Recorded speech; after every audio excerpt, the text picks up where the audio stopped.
Google I.O. announced now audio input to notebookLM. Did they? I don't know. Like I say, they announced a whole lot of new stuff. And I loved that countdown. I called Alex's attention to it, and he was like, oh, that was wonderful. Don't have.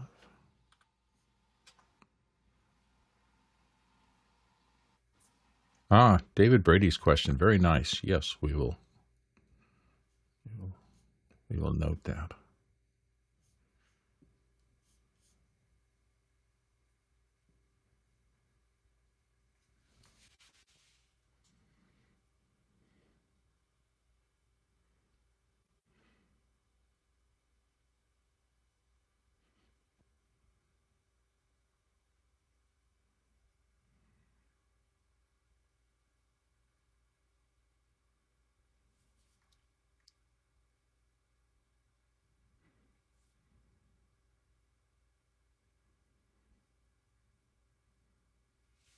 Alex has disappeared. Oh, there he's back. Oh, he's back.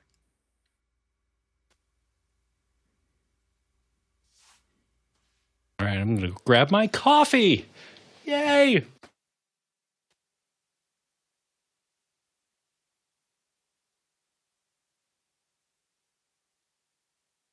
Got an attack of the red shirts today.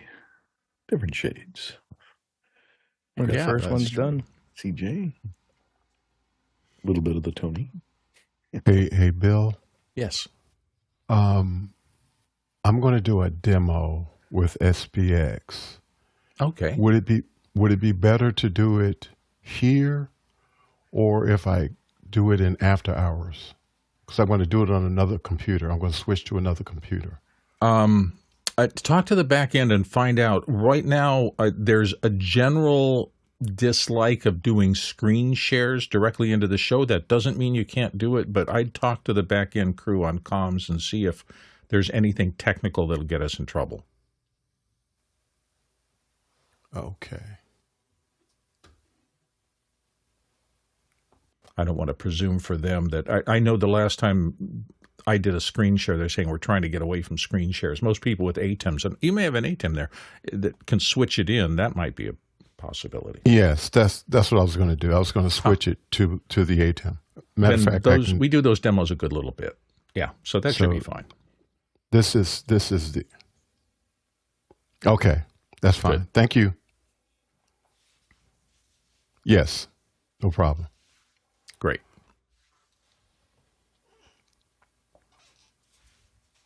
Thank you for checking beforehand. That helps the back end know exactly what's going to happen.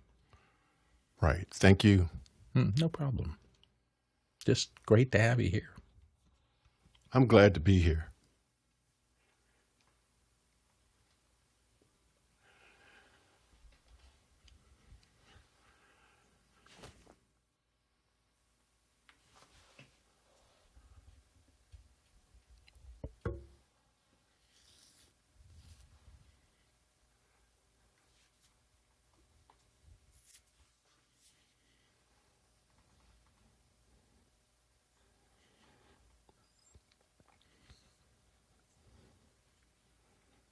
Yeah, I liked it. You just let it through. I'll address it.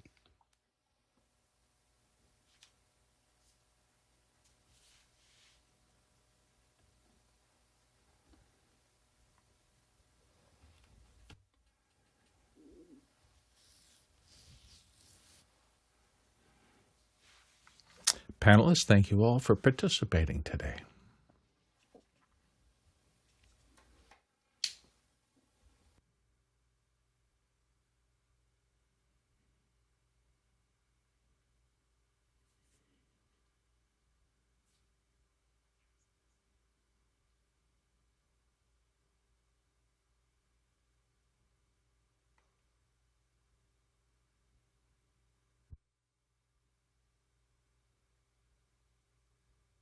Greetings, everyone, and welcome to Office Hours, where we answer your media and tech-related production questions every single day. Jason Bache in Albuquerque, New Mexico is our reader today. Jason, what's our first question?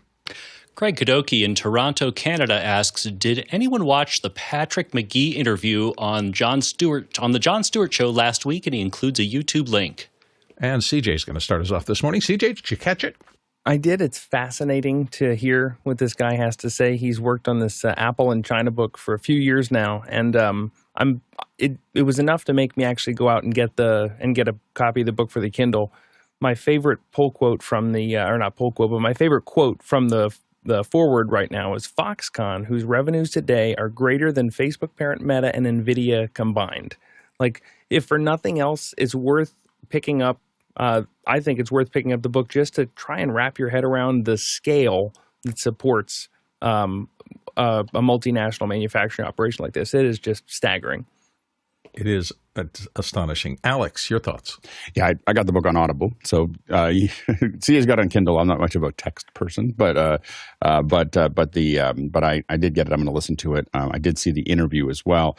It is really interesting. It basically, proposes that Apple kind of built up almost the entire tech industry to solve their phone needs or other electronic needs. They had tried a couple other countries. They tried to do stuff in the United States. They have been doing it in the United States before. They're trying to find a more affordable way to produce it. And as it slowly built, they kind of built this whole ecosystem that basically all the other things that you see, the other phone companies, DJI, all these other things are all people who were working at the Apple plant at some point, or at least they started that way. It's kind of like in the visual effects industry.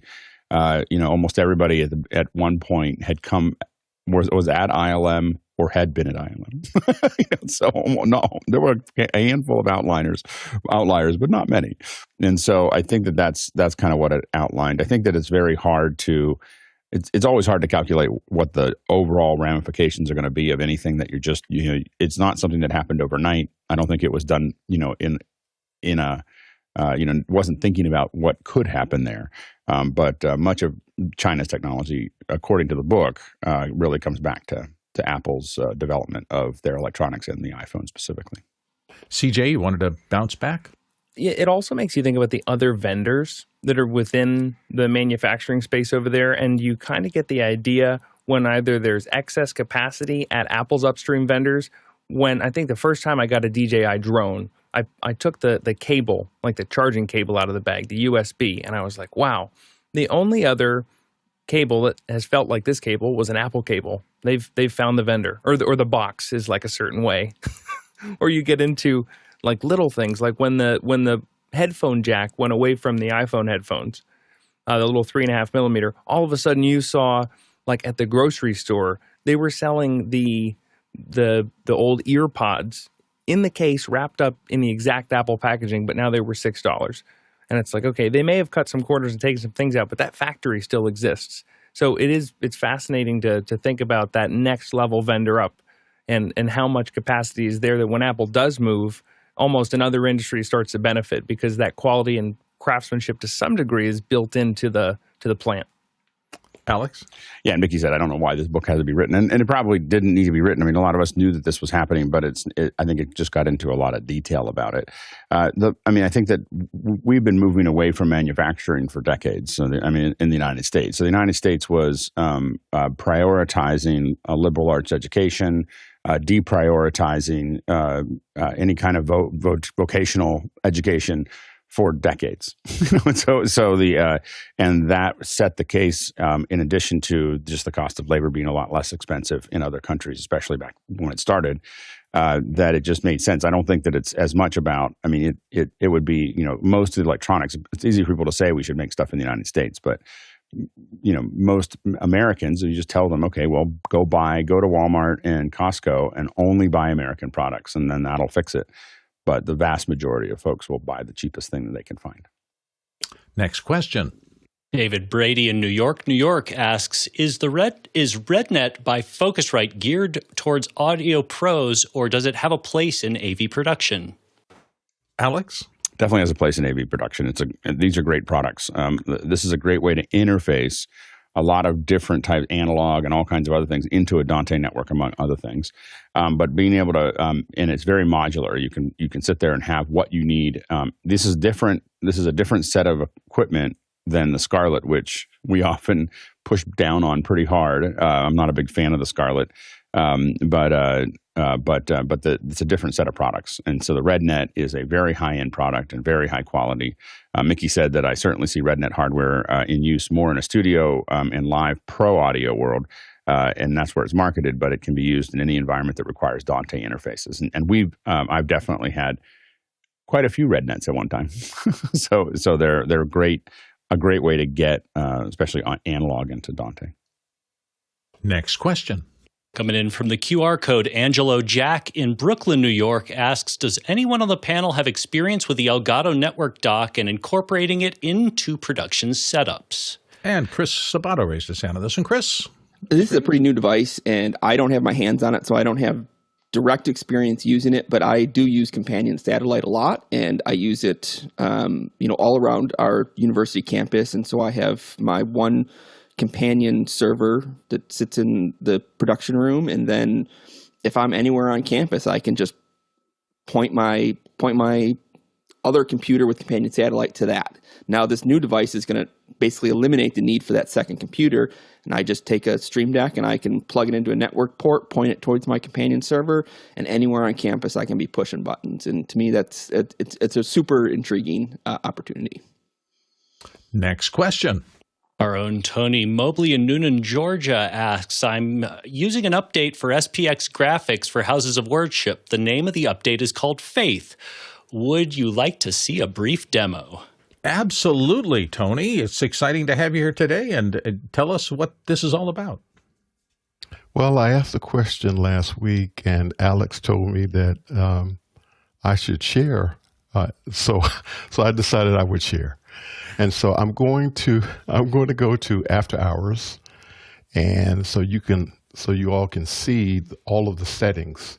I'm in After Hours, and you just go into the App Store and you click on SPX, and it comes up. And once your camera is on, then the panel will load. And so this is the panel on the right side. Again, I've been using SPX now for, I'm going to say, a year and a half at least for the House of Worship. And I've basically just been putting in the lower third and a few captions and that kind of thing. But this Faith is this is a different experience with SPX for me. And it has a lot more bells and whistles with it.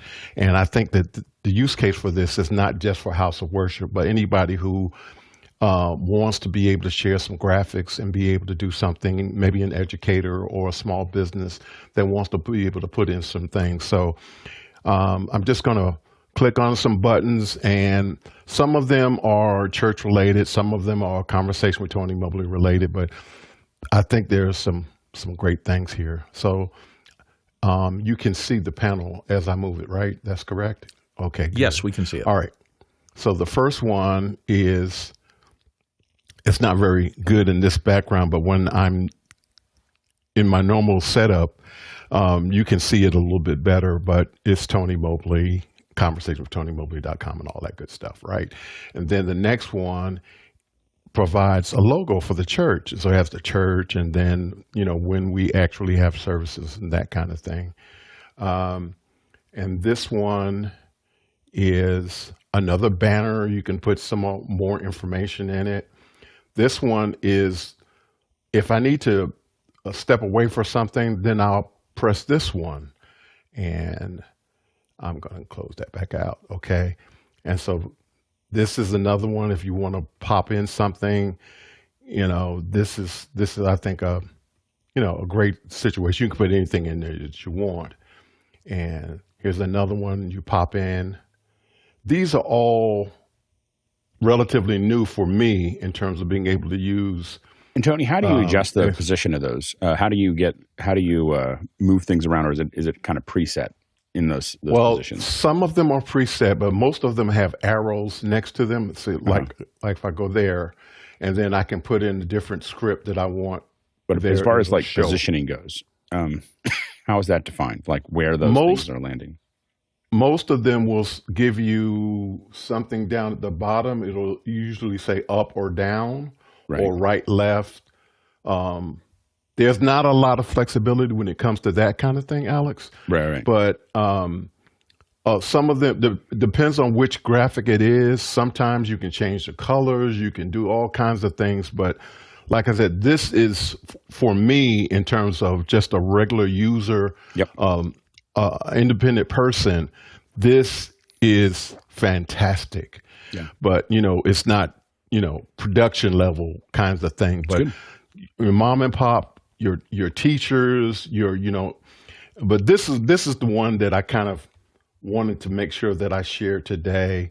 So this is the QR code for Conversation with Tony Mobley. You scan it and you go to the Conversation with Tony Mobley website. Just to be able to put that in, I think it's amazing. And all you do is just type it in the URL and you're able to do that. And so there are some other graphics. Let me just close that out. And so I got the clapping hands and a little script there. Take that off. And Tuomo, the writer of this, has been a friend of the show for a long time, and we've been working with him in his development. It's just all sorts of cool products that are very easy to use and can really help people do things. Yeah, last week we had a really in-depth conversation. I didn't even know Faith was an option, and so I've been using the Pro account. I had paid for it in a year in advance, and this was a switch because this model. It's just $10 a month. And for $10 a month, you have all of these graphics that you can play with. And as I said, this is just for regular people. This is not a production kind of thing. But the way I look at it is I just get rid of one of my subscriptions and I pay for this so that I can play with this. And so I just wanted to share this with you guys and just share it with, anybody who might want to up their game in terms of their Zoom experience. This is a fantastic Zoom app, I think. Robert Linkram also noted in the chat that you can pay $59.90 one-time purchase as a bargain. CJ, you had a question for Tony. I use this for not the Faith version, but the regular SPX version, just as if I don't have a more elaborate Zoom meeting, I don't have an eCam or a memo or anything like that, but I do want to dress it up and put up a We'll be right there slide, put up a starting soon slide, put up a break that we're going to be out for 15 minutes. I've introduced a lot of non-technical people to SPX, and it's really enabled them to up their game from a graphics perspective. And it doesn't give you all of the granularity and adjustability that you would expect in a more professional tool, but what it does do is it makes the individual graphical elements aware of each other, kind of within the HTML that's driving the graphics, so that when you bring on two graphics that might otherwise have a collision, it'll move them around on the screen. Now, you can quickly get too busy and have too much stuff on your screen at once, which you don't want. But it is nice that for somebody that doesn't think in that way, they can feel safe. So I think it's a nice middle ground for. Yeah, for I just want to be clear. user. I'm not in any way saying that this displaces Mimo Live or eCam or anything like that. This is just kind of something that can, up your game in terms of your Zoom experience. So just wanted to share. Thank you so much for the demo, Tony. Hey, don't forget, we're always taking your questions. You can ask questions, chat about questions, vote on the questions, which is important. That's in Mukana, our Q&A system. If you go to officehours.global/join, we send you an email. You can kind of go through the system. It's very simple, but once you get in there, you can really participate by driving the show's agenda through your questions. That's officehours.global/join. Okay, next question. Roscoe Jones in Madison, Indiana asks, have you used time-lapse video? And if so, where have you found time-lapse to be most effective? And he includes a YouTube link. We got a lot of hands up here. Courtney Gooden, dive in. Yeah, we've used time-lapse before.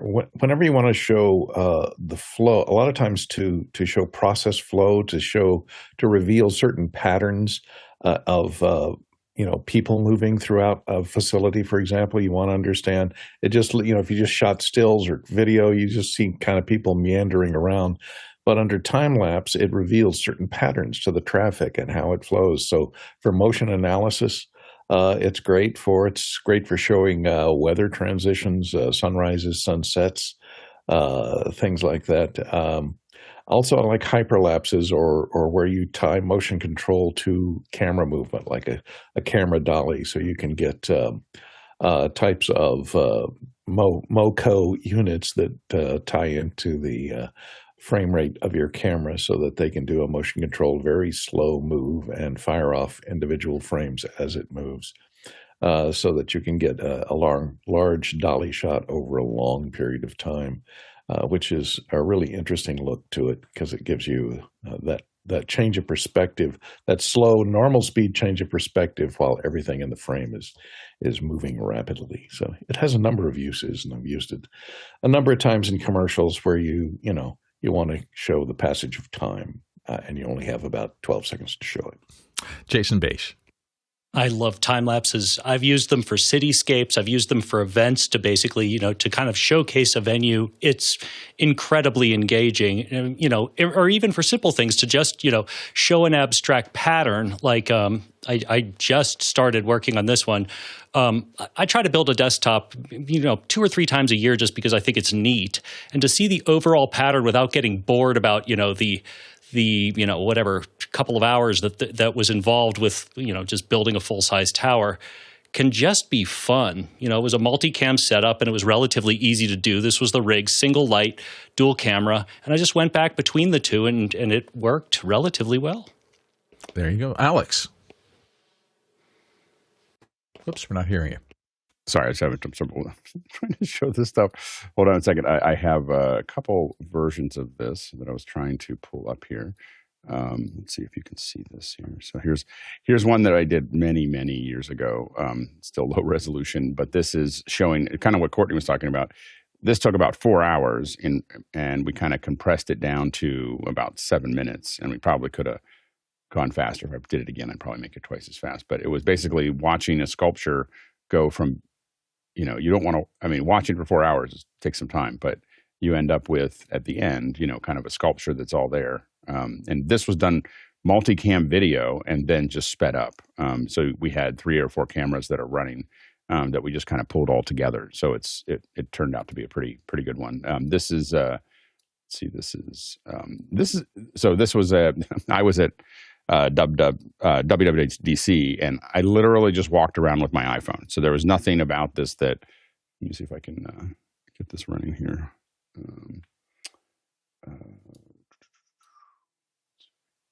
Sorry, I'm having. I think it was running. I know. Hold on. Let me just see if it's. Let's see if it's still running. See, it's the problem is I've got videos running. It's just making a lot of noise. Hold on. So let's try this one here. So hold on. Trying to figure out where my problem is right now. Is I got audio coming out of everywhere here. So anyway, so I won't play any audio here. So, but this was just me walking around with my phone, and there's something about it that's that's fun of just getting to kind of see. And again, all I did was cut it to some music that I'm not going to try to play right now.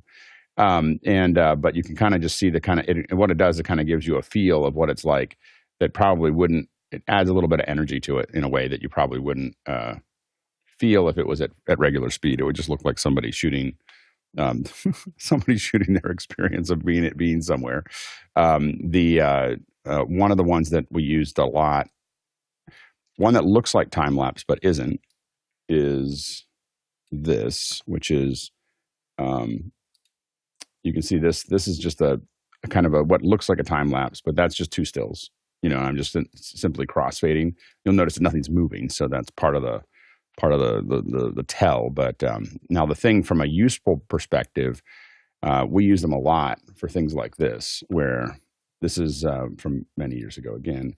But here you can see, what we did is we took video and then added blur back to it.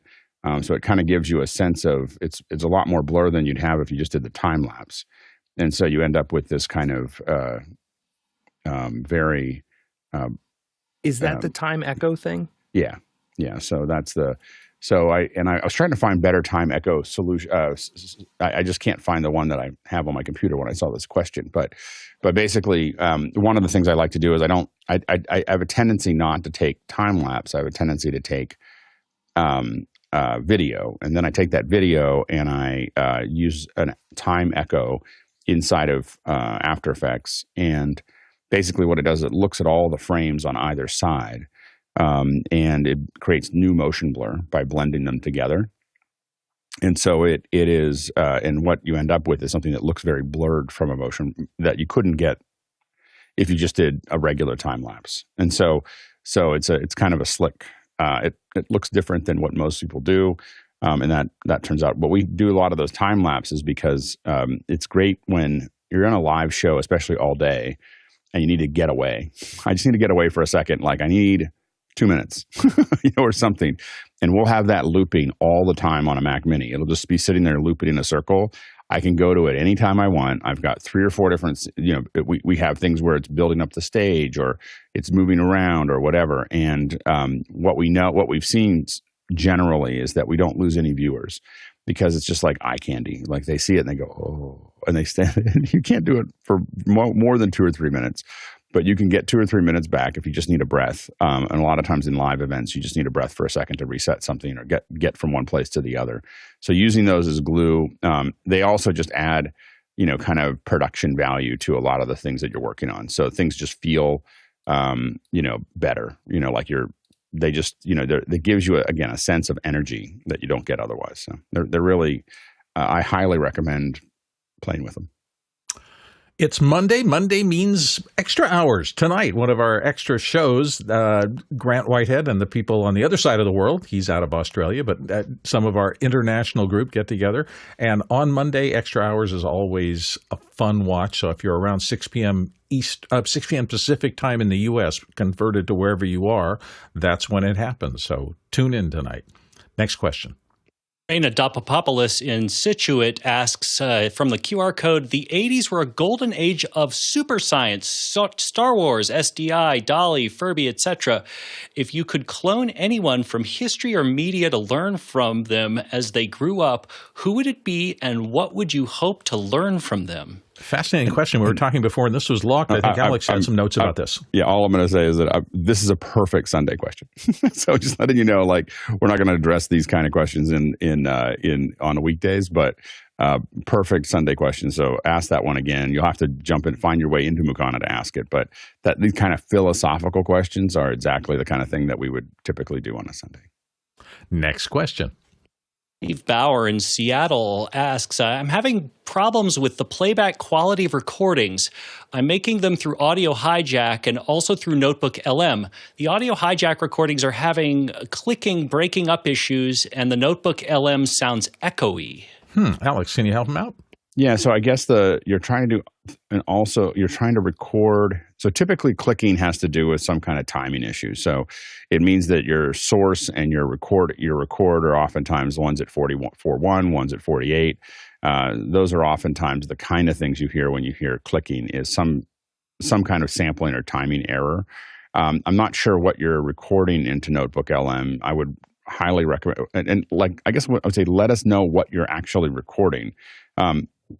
So you're making it through hijack, but what are you recording? And if so, you're playing back I just don't understand what you're trying to record. From what are you grabbing, and where are you trying to go to? Courtney? Yeah, it depends on also what bit depth you're recording at, or are those applications that you're using to record or recording at, if they're 16-bit or 24-bit.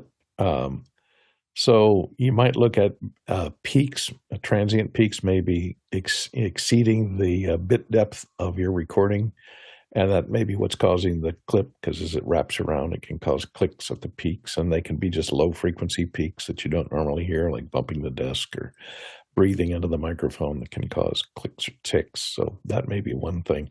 So try limiting or check the bit depth on your recording. Make sure it's 24-bit or higher, maybe 32-bit float, if you can do that on any of those things. And one thing I do is, if I do that and I have audio in some form where I can visualize it, if I can bring up the actual waveform, look at the waveform. Sometimes you can tell. I mean, if it's traditional clipping, you'll see absolute flat places at the top, and there are other visual symbols. So that's one of the things that Scope is good for in terms of audio, is trying to figure out in what direction the problem is happening. Next question. David Brady in New York says, in observation of Memorial Day, can we take a moment to be thankful for the tech as the result? As a result, the internet, digital cameras, walkie-talkies, drones, super glue, cargo pants, and so much more. Yeah, we should just mention the fact today is Memorial Day in the U.S., and this is a day of honor for all the people who have sacrificed in defense of the country. It's a serious holiday, and we appreciate everyone who is part of that. Alex, you want to dive into the tech David part of this? posted some of it's the website from NATO that talked about it. This is the internet, of course. There's some examples that they're showing here. GPS. I thought it was interesting. I saw there's something on the news, and someone was talking, some pundit who just didn't know what they were talking about. I know that sounds crazy, but they were talking about the fact that the military might be able to take advantage of GPS to use it for what their communication. You were just that might be a good idea. You're thinking about that? Oh man. Okay. So anyway, the GPS, microwave ovens, duct tape. I thought that cargo pants, my favorite, super glue. Okay, we'll give them that one. Super glue, which was interesting. I remember someone being surprised that you could use super glue to fix cut. We used to have super glue oftentimes around in the farm, and you would just get cut. That's what it was invented for. Used in surgery a lot. And we did amazing. it, and we would quickly glue something closed, give it a second, and go back to work. And someone said, "I can't believe that's such a great hack for super glue." I'm like, "That's not a hack. The sticking other things to other things is a hack. The sticking skin to it is not a hack. That's what it was built for." Some aviator glasses, yay! A lot of things that started. You can be innovative when you have nearly unlimited budgets to figure things out. That's part of what makes innovation possible. It's a focused thing to get done, and you've got the budget to do it. Courtney? Yeah, I subscribe to U.S. Military Electronics, and one of my favorite magazines here, Tech Briefs Media from NASA, where it shares all the technology, and you get a giant leap on software and technology. This is their online magazine, 3D printing multiple metals in a single complex structure, and from cockpit controls to dashboard controls. So there's a technology that came from a NASA spinoff to all of our cars these days. The 5 Ws of AstroPad. Not sure what that is. Twisted light and optical fibers may lead to substantial capacity enhancements. Ooh. New means of communication. So, yeah, Tech Briefs Magazine, I urge you to subscribe, and you get a jump on all the latest technology, sometimes years before it's brought into the commercial world. Next question. Douglas Carmichael says, "I'm very impressed with SPX for Zoom. Would the same interface be used for conventional SPX?" Yeah, we talked a little bit about SPX before with Tony's question. Alex, do you want to dive in and I think a lot of those interfaces are similar. So very rarely are they all the same, the way Tuomo puts them together. But he definitely has a style of how he puts them together, and it works really well. Next question. Paul Walhus in Austin, Texas asks, "The 512 Audio Limelight is used by Michael Buble and Green Day and got a rave review as a vocal mic. It's $200. Is it really that great? It sure looks great." Chris Savato's going to help us out with this. Chris, do you have experience with this? It does surely look great, doesn't it?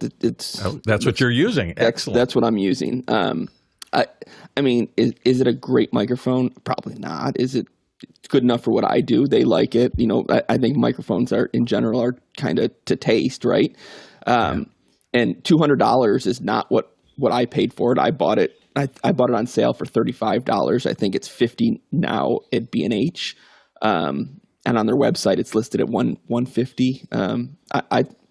I think it's a decent dynamic microphone that I think looks good on camera. That's why I have it.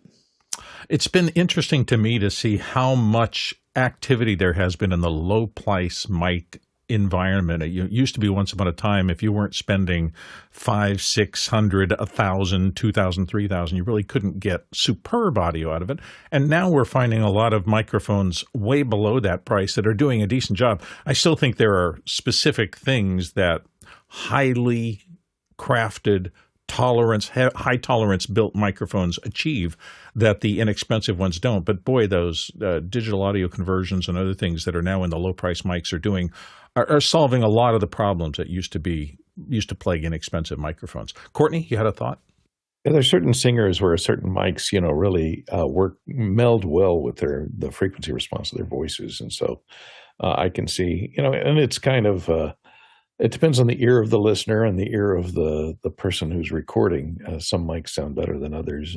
My Stellar X2, I might point out, is on sale right now, which is $119, so it even beats the $200. And I think it's one of the better sounding low-priced microphones that are out there, and it's smaller than some of the Stellar X3, which gets to be a bit heavy and doesn't have as clear a high end as the Stellar X2. I kind of like the sparkle of the X2 over the X3s. So, hey, $119, they're going fast. If you're listening at home, both Courtney and CJ, I believe, are on Stellar X2s today, so you can listen to their voices and see for yourself. Next question. Jeff Veely in Henderson, Texas asks, Alex, you recommended black velour drapes for a 32 by 28 foot studio. Would you and the panel use dark gray or light gray for a smaller space, 17 by 13 feet, to make the space look larger? Alex, what's your thought? At that space, I probably wouldn't put drapes in. The space is too small. You're giving up too much. When you have a large space like 32 by 28, you can afford to cut. You're basically losing a foot every direction. At 13 by 17, you want to start getting pretty. That's about a little bit smaller than the space that I'm in right now. I wouldn't put curtains in it because I wouldn't want to give up that space. So I'd start putting something on the walls. I wouldn't worry about. I would probably go with something that, for me, it'd probably be dark gray or something that flips that you can attach either way. That's going to absorb it. For instance, the what I have around me is moving blankets right at the moment until I make the switch, and they are white on one side, black on the other, so I can have some control over what that actually looks like. But what I would look at is, you could put things there, but I'd start thinking about attaching things to the walls at that point. Not so much that you're going to get rid of outside space, but you're going to dampen a lot of the reflections. So that's the thing that you have to really worry about there. Yeah, I'll go on that same theme. One of the reasons I put black heavy drapes in my studio was because I wanted the ability to have an infinite background behind a panel or something like that, so that you don't have a sense of the space. Any kind of light reflectance off of walls or curtains or whatever brings that element into your set if the camera's looking at it. And so as famous, there have been a lot of interview shows where they put black surrounding people so that the people just basically float in space. For me, it's more a manager. If I can bring a black drape behind my talent, anything reflective that they're wearing, or if I have a product that's reflective, it reflects the black drape, which means it reflects nothing and it becomes transparent. So black has always been really useful for me in terms of that negative fill kind of connotation. Next question. Douglas Carmichael says that I saw this article on how AI coding assistants are taking away from the process of developing coding skills in junior software developers. Thoughts? Yeah, I've been not surprised about that. Courtney, what are you thinking? What's your thinking? Well, anytime there's a paradigm in technology that creates a shift, there's a lot of people who shun it. I remember when I'm old enough to remember when pocket calculators came around and people said, oh, we can't, we have to ban these from schools because we don't want the children cheating on, they'll never learn how to do long division if they don't aren't taught it in school. If they can just pull out their calculator and calculate something to 26 digits accurately, in a blink of an eye, why would you prevent them from using that tool? Something that is going to speed up productivity so much. Limiting or outlawing its use in education, I think, is a step backwards. You should teach the use of these new AI tools to expand the development of software developers. And I know there's a lot of software developers who can't write one line of code. So they come up with the ideas and then they hired coders to do the coding. So if you're trying to teach coders, that might be one thing. But as for software developers, and there's a lot of people who write code that don't know the first thing about designing a piece of software, the user interface of the game, or the gameplay, or the concept of what the software is supposed to do and how it interfaces to the human being. Those skills can be taught separately from the actual coding, and as long as these AI coding skills, and they're moving at a rapid pace. I don't think turning our back on them will leave you in the dust, because the people that are using them are going to get a lot further along to coming to a final product. Alex Lindsay. It is an interesting problem that this was I was talking to a visual effects supervisor many years ago, and we talked about the fact that rotoscoping was all leaving the United States. It was an interesting puzzle that happened probably almost 25 years ago. What happened is that rotoscoping it was a lot of fat. No one really knew how much it takes, and so it was actually pretty profitable for a lot of the visual effects companies to be doing rotoscoping because it was just kind of this unknown nebulous thing they could add to the bill when they were losing money on the actual shots. But they wanted to make more with it. It was relatively binary and easy to do. So let's send it to India and Philippines and other places like that. And of course, at first, the folks that did it weren't very good at it, but they got really good at it. And then when they got really good at it, same thing with motion capture cleanup, they got really, really good at it, and then it all just disappeared, like overnight. It was just, and the problem was for visual effects companies was it took all this fat out of their budgets, so they couldn't charge more for the shots that they had, but they didn't have any kind of buffer anymore. And a lot of them, they've been hurting since, from that process. And so the hard part really is, but when we were talking about the visual effects supervisor, he said, well, the problem is that, rotoscoping is often an entry-level job. You take that away, how are people learning compositing?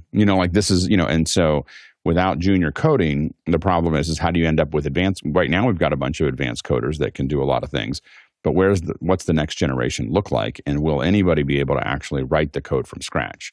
And so that's the challenge of what happens 10 years from now, 20 years from now. And the concern is that we just end up everybody's vibe coding, like it gets really, really good, and you just tell it what you want, and then you just get it. The problem with that is what else is it coding into that, and what else is it doing, and how else is it working? And there's a lot of, if you don't know what you're looking at, it gets pretty complicated pretty quickly. So I think that if you're a coder right now and you're intermediate to advanced, this is always going to make things better. If you're a junior programmer, you're competing against something that can actually outperform you, like for the most part. So that's and definitely entry level, that you're competing with something that can do it better than you. I will say that the only thing I would say on the other side of that is that I find myself understanding app development much better now than I did before, because it's getting over the fact that, you can lose hours trying to find a comma in your code. Something's wrong, or there's some kind of, you didn't close something out, or you didn't, there's a parentheses missing somewhere, or there's, you're asking for the wrong thing. And so you lose hours fiddling around with something really, really basic. Whereas now I'm going through the whole process of building the apps, and I get an app like in minutes, or at least in hours. I get an app that will do the thing that I wanted it to do. But I've learned a ton about how these different libraries work, how to compile everything in Xcode, how to, and I'm asking it to just write it in Swift. Like I don't even bother. Like, just write this in Swift, and this is what I want you to do, and this is how I want it to work. And I don't build complicated apps. I build little tools that I need to make this stuff work. And so as a result, my understanding overall of app development is much better than it used to be. Now, I will admit, I started programming when I was 10. I stopped programming when Mac Paint came out. When my cousin got Mac Paint, I had been writing graphics apps. That's all I did from the time I was 10 until I was 14. When I was 14, the Mac came out, and Mac Paint was so much better than what I was sitting there writing that I just stopped. And I just went to okay, well, this is producing the result. This gets back to what Courtney was saying. Like, it was the calculator for me. It's producing the thing that I'm writing all this code to produce. Why don't I just use the tool that does the thing? So I think that's going to be, I think you're going to see more of that. People complain about this every single time we see, whether it's the calculator, when Photoshop came out, all the Cytex operators are like, they have no idea what they're doing. And they were right.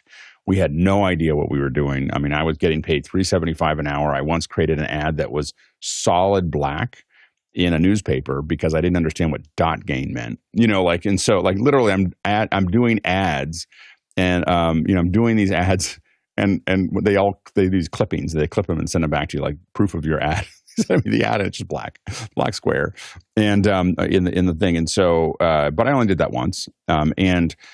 So the thing is that we learned other things, and I was able to continue to learn. So I'm not as I just those are the two sides of the puzzle, and we don't really know what's going to happen next. It's a really interesting time to be coding or creating.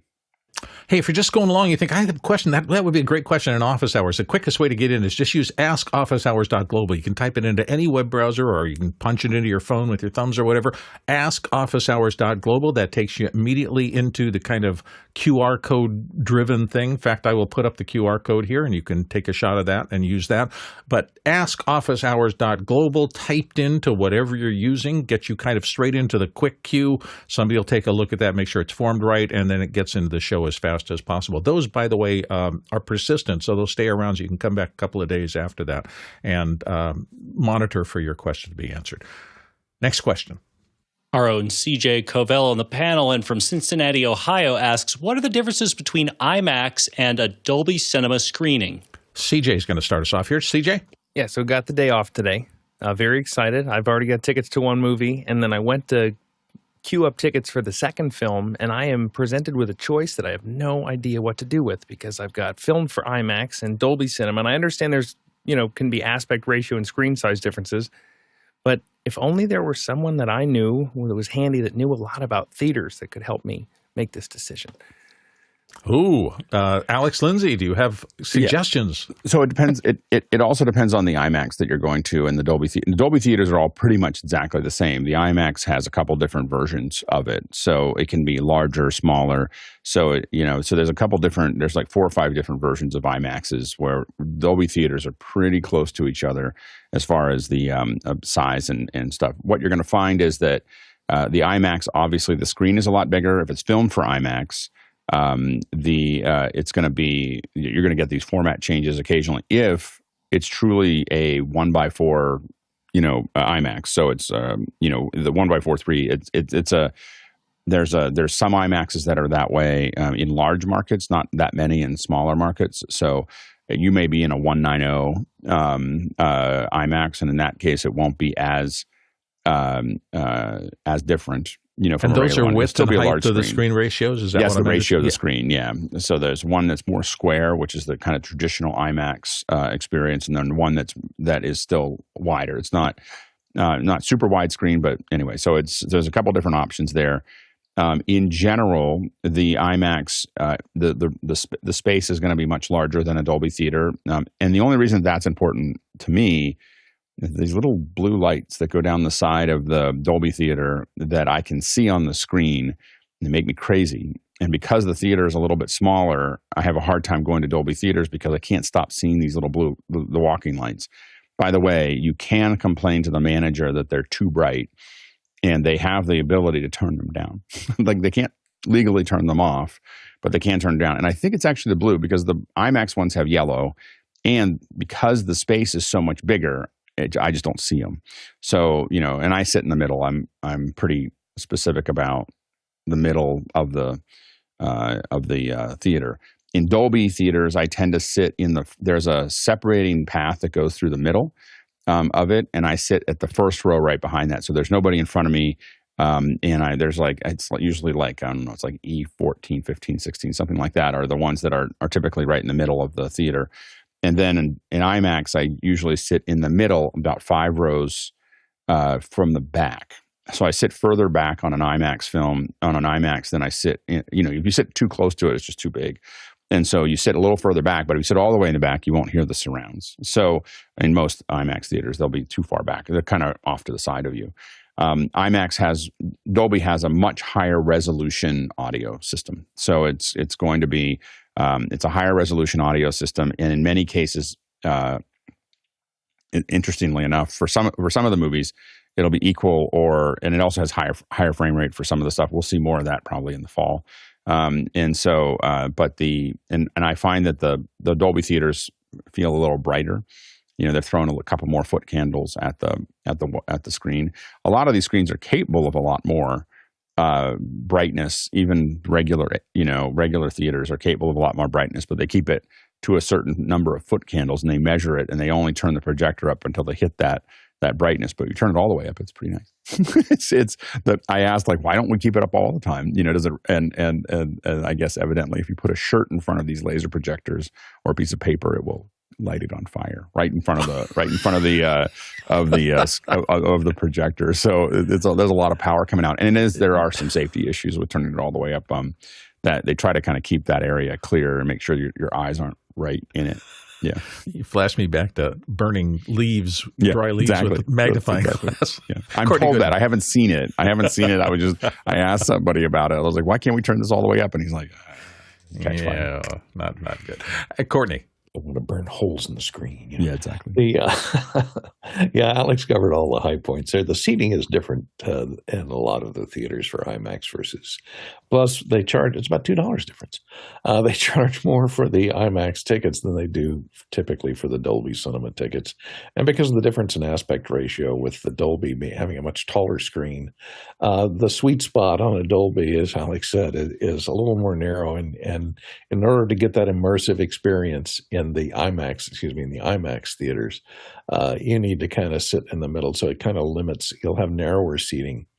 The seats will be closer together, and to wring the most money out of each screening, and not, because you don't want to go into an IMAX and sit on the left or right aisle or the front row, or it limits the number of good seats that are in there. Plus, as was mentioned, Dolby Atmos and the Dolby Cinemas and IMAX has their own sound system, which is not as many channels and not as surrounding and as articulate as the Atmos sound is. Jason? Yeah, I saw Mission Impossible last night. I got 3 words for you. Bring your earplugs.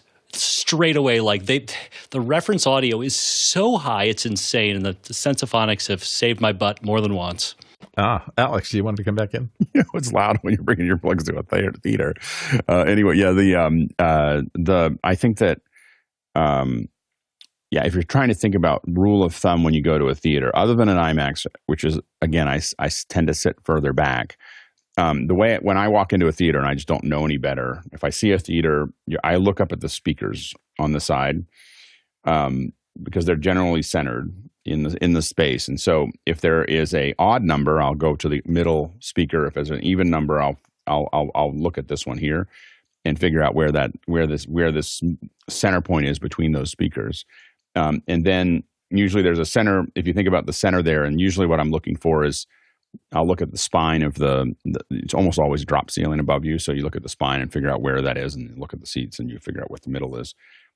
Oftentimes the first time you go to a theater, you don't know this, but this is what I'm referencing now that, that I do it. And I guess when I'm doing, it's really hard because sometimes middle isn't really middle when you buy the seats. So I write them down for the ones that I go to. Since I pretty much only go to Dolby or IMAX, I don't, or some AMC Primes, that's about it. So it's easy for me to remember which ones are which. But there's 2 seats on either side and 1 row forward and 1 row back.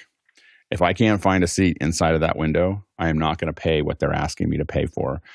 So I tend to buy my seats a week or 2 in advance because I want this thing. I also have a tendency to watch shows on Tuesday afternoon. Is the Monday and Tuesday, not Monday this Monday, but Monday, Tuesday, Wednesday. In the afternoon, a matinee on Monday, Tuesday, and Wednesday is oftentimes almost empty. And so you can oftentimes get a better seat and a better experience in general because there's not so many people making so much noise. Next question. Our own Tony Mobley in Noonan, Georgia asks, I have a Scarlet. Should I switch it out for a Zoom H6? Oh, gear acquisition time. Alex, Lindsay, what do you think? If it's working for you, there's no reason to get rid of it. So it's not like if you've got something that's working, I don't think there's any significant advantage to moving from a Scarlet to an H6. So there may be some advantages if you were going to record something or going to something that has better noise reduction or something like that. But that's kind of a more of a horizontal move. And again, the Scarlets, as I've said in the past, if I was buying something new, I would not buy a Scarlet ever.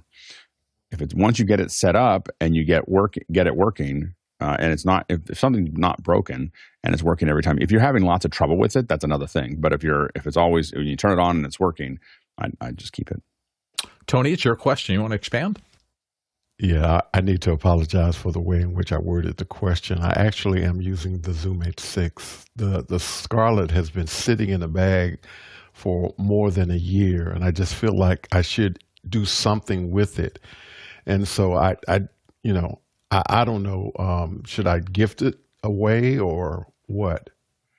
I mean, use it for a mobile setup. To go the other direction, if you're not using it and you're happy with the H6 or where you're at right now, you can put it on eBay and get some money for it. I thought the H6 was brand new. Am I misreading No, it's been around for years. Oh, has it? Oh, okay. But there's been no piece of hardware that's sucked up more of my time than the Scarlet. Same. It's just and not my own personal one. It's like supporting other people and having just constant, like it worked for a second and then it doesn't work. And I would say unless you're really technical and you really understand a Scarlet, it is. I mean, Mickey can use it and make it work great. And as long as you can call Mickey all the time, it's fine. But it is so easy for someone who is not, and you can do that. So maybe it works for you. But unless you're Mickey, I mean, it is like, I've seen so many people who are just artists. They just want to play their music. They just want to do whatever. They don't really understand how it works. And then I'm sitting there trying to like listen to what they have and trying to figure out how to put it together. I just really dislike that box. Chris Sabato. I will side with Mickey here in that I've had no issues with the Scarlets, and especially when you're talking about, and I'm guessing you are one of the solos or the 2i2s. There's really nothing you can configure on those. They're just on or off basically, and your levels up and down. Like when you get into the higher end ones that where you can, when you're doing some routing, I do not like Scarlett's routing software. But in terms of the lower end stuff, the like I said, the solos and the 2i2s, there's really not too much you can configure. And I would, if I were you, just from form factor alone, I would be swapping the Scarlet and using the Scarlet instead of the Zoom, just because the Zoom is such an awkward device to have on a table permanently, right? It's meant for the field, but to have it like sitting there permanently or like on it, like it, it's got a Core 20 on it, so you could mount on a stand. It's just an awkward device for a permanent space. And as Alex said, in terms of like quality, there's not a ton of difference. And the Scarlet's probably better preamps than the Zoom. So for me, I would be switching to the Zoom and switching to the Scarlet and putting the Zoom in the bag. But that's just me. Courtney Gooden. Yeah, it depends on what you're using it for. If you're just using it as a mic interface to the streaming show, I think the Scarlet would be simpler. The problem with the Zoom is the knobs are tiny. On the F6, it packs a whole lot into a very small area, and it does give you some advantages. The Zoom F6 gives you that has some of the best Zoom preamps in it. They're very quiet. But it gives you a lot of other advantages. The F6 does but it's mainly designed for production recording. It's designed for timecode recording. It'll record timecode stamped files with a very accurate timecode generator built in. It also has auto mix in it and 6 microphone preamps in it, so that you can have a roundtable discussion and not have to worry about mixing the levels on the different people if you put it in auto mix. It has a fairly decent auto mix. It does serve as an interface as well, which is how you're using it right now. But it's primarily designed, as Chris was saying, as a field recorder.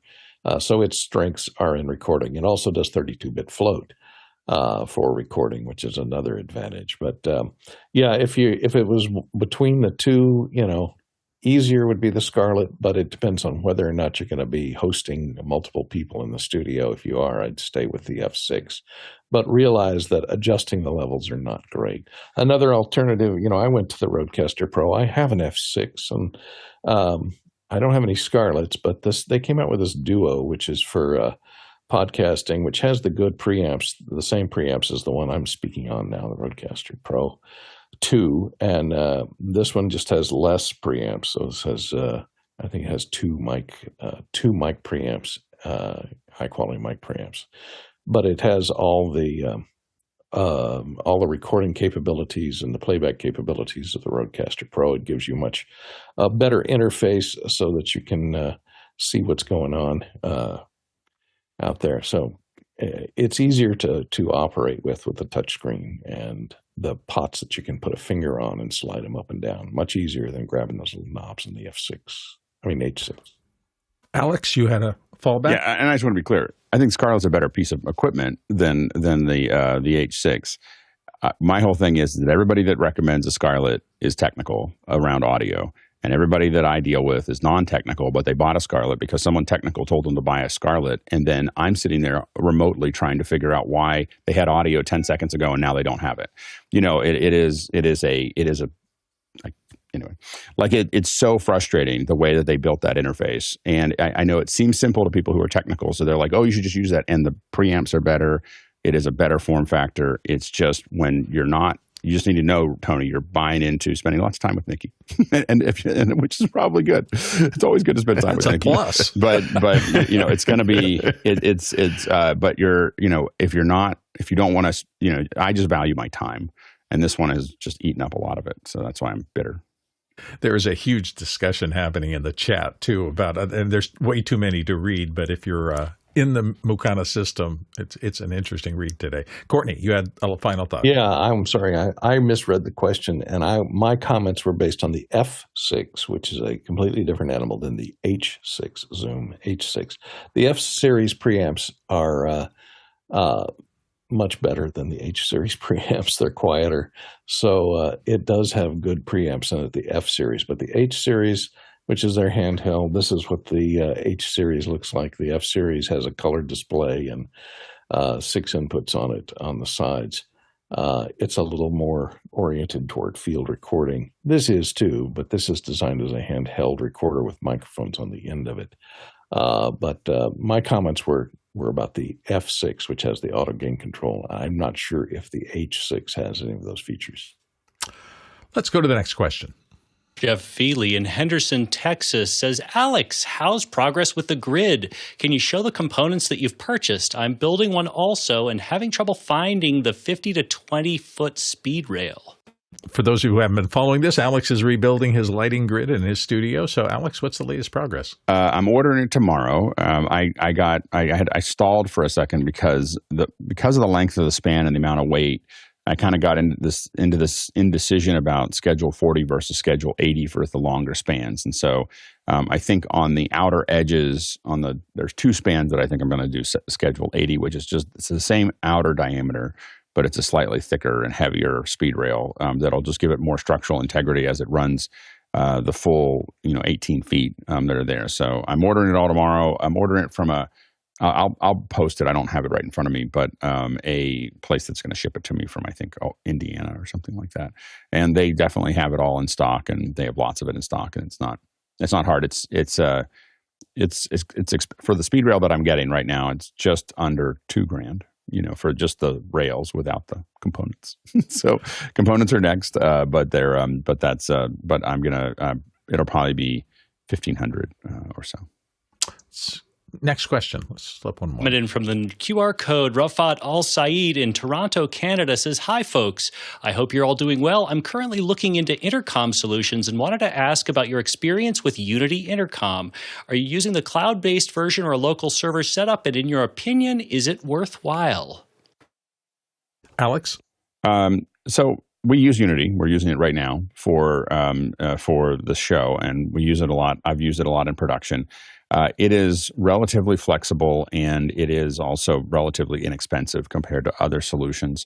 I'm not a huge fan of it in general. It's just filled the spot, and it mostly has to do with the fact that it's got this weird interface that is circular and only lets you have 6 PLs and doesn't let you interact. If you're used to something like ClearComm Agent IC, I find Unity to be really frustrating, and so.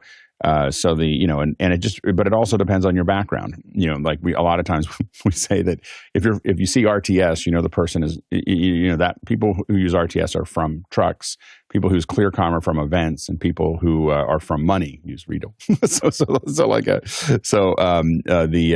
Riedels are really high end, but I would say my favorite hardware/software interface with everything and wireless, in the space is definitely ClearCom's Agent IC mixed with FreeSpeak that's my favorite to use when you're using all of those things. The best hardware is Riedel, and Bolero and the Riedel systems. The Unity is kind of like, you can throw it on a lot of different devices. It's relatively inexpensive to run. And so that's where it's going. The one that we're really excited about seeing, come to maturity is Spacecoms. So our own, a lot of folks that are in our own group have been working, Jonas Dottel and others have been working on it. And we're all watching to see how Spacecoms, we're waiting for apps, that they're working on right now. But the cloud version of Spacecoms, I've already used it for a couple things and it's really great. So we think that they're really thinking about that distributed from the ground up. And I think it's going to end up being probably a pretty staunch competitor to Unity as it gets larger. But Unity just hasn't evolved at all for a decade, and their interface is very backwards, in my opinion. Chris Sabato, you want to wrap things up for us? Yeah, I was just going to mention Spacecoms. I used that this spring, and I found it great. I mean, for what it is, it's just a web-based comms. It was great. I mean, the only kind of caveat I would say is if you're heavy phone users, Spacecoms can sometimes act a little goofy on a phone, especially if you're not just using Spacecoms, if you're hopping between other things. But on the computer, it's been solid. And don't tell Jonas. There's been times I've actually forgot to disconnect it, and it's been connected for like a week, and I go back and the end of the week and to log in and like, oh, I'm still logged in from last weekend. So. Don't forget, everybody, tonight, Monday is extra hours, so tune in 6 p.m.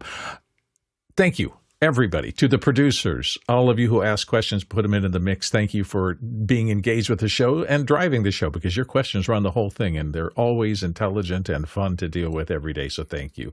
To the panelists who come and share their knowledge freely, thank each and every one of you and all the panelists who have been a part of Office Hours since the beginning. This has been an incredible place to come and just learn from experts who freely disseminate their expertise without pay, just because they want to help everybody get better. And to our amazing back-end crew, the faceless people, at least right now, you'll see some of their names scroll through on the credits, but you won't see them, and that's too bad, because it's a great bunch of people who show up every day and help us make this show possible. So to our amazing back-end crew, thank you. To look traversal today, our stats, if you were to have gone out and talked to all the experts you heard from and all the questioners, it would have been 15,000 miles of travel. That's 23,000 kilometers and 115 million bananas for scale. We'll be back tomorrow to do it all again. Thank you for watching, and we'll see you next time.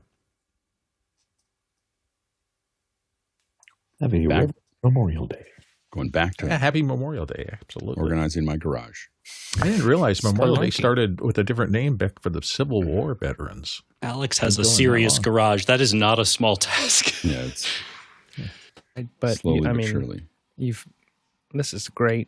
You've really inspired some stuff today, Alex. Yeah, bold move, Lindsay, with that black ad you just did. All right. It's a 63-foot IMAX. I'm going Dolby. I just looked into it, so there's not that much difference. I'm going for the I HDR. suspect there will be stunts in a Mission Impossible movie. It's just a guess. I'm not sure, but I suspect Perhaps. there will be stunts. I will report back. Issue of plot to hold those stunts together. Hey, That's listen, right. It's a Mission Impossible movie. I don't have unclear Recording expectations for what stopped. I'm in for. The real question is, will